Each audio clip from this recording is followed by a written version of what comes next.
Republican primary debate number 2 showcased 7 presidential candidates, all looking to unseat President Joe Biden, but they also went after each other. The 3 moderators often struggled to keep it orderly. All this as the frontrunner was nowhere near the debate in California. White House Correspondent Owen Jensen reports. Owen?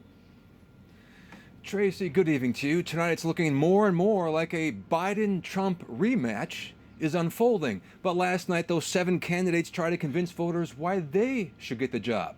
Now, whether they were successful, of course, remains to be seen, but they could certainly be heard. I have a radical idea for the Republican Party. We need to win elections. 7 presidential candidates take the stage in the second Republican debate. A common theme, ripping on the 2 election frontrunners. Where's Joe Biden? He's completely missing in action from leadership. And you know who else is missing in action? Donald Trump is missing in action. He should be on this stage tonight. He owes it to you to defend his record. The candidates also ripping on each other. Honestly, every time I hear you, I feel a little bit dumber for what you say. Also up for debate, hot topics like America's response to the war in Ukraine. By degrading the Russian military, we actually keep our homeland safer. We keep our troops at home. The candidates also speaking out after the debate. I think the American people are literally exhausted by American politics today, and they long for us to restore a threshold of civility in public life. There are no signs of more candidates dropping out of the race despite low poll numbers. You want Trump Biden? Then we should all drop out now.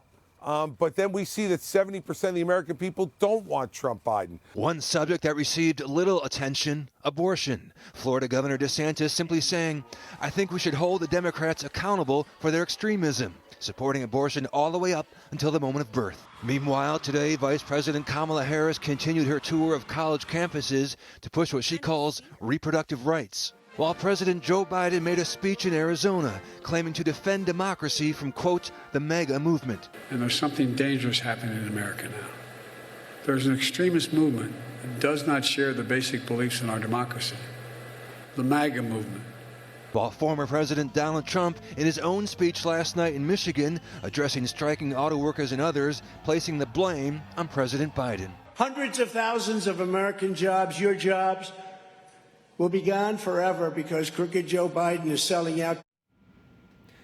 Now, after his trip out west, which included multiple campaign fundraisers, President Biden returns here to Washington tonight.